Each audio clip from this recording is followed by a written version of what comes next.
திருவண்ணாமலை சட்டமன்ற தொகுதி பாஜக வேட்பாளர் சி ஏழுமலை, மேலத்திகான், கீழநாச்சிப்பட்டு உள்ளிட்ட பகுதிகளில் தீவிர பிரச்சாரத்தில் ஈடுபட்டார். தொடர்ந்து செய்தியாளர்களிடம் பேசிய அவர், தான் வெற்றி பெற்றால் உள்ளூர் மக்கள் அண்ணாமலையார் கோவிலுக்கு தடையின்றி செல்ல தனி வழி ஏற்படுத்தி தரப்படும் என்று வாக்குறுதி அளித்தார்.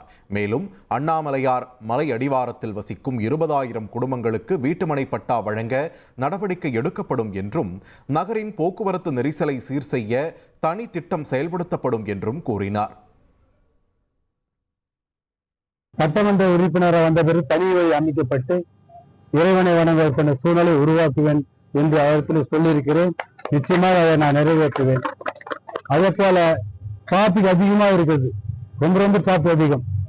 ஒரு தாய்க்குளமோ பள்ளிக்கூடம் செல்லும் மாணவ மாணவிகளோ குறித்த நேரத்தில் சென்று அடையக்கூடிய சூழ்நிலை இல்லை என்பது சொல்லியிருக்கிறாங்க.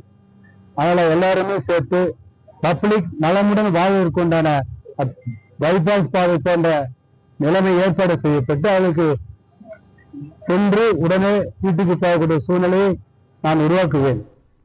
1,28,00,000 மனங்களை வென்ற தந்தி டிவி யூடியூப் சேனல். தவிர்க்க முடியாத தம்ப்நெயில், கலக்கலான கான்டென்ட்ஸ். நீங்களும் இந்த குடும்பத்தில் இணைய இப்பவே சப்ஸ்கிரைப் பண்ணுங்க.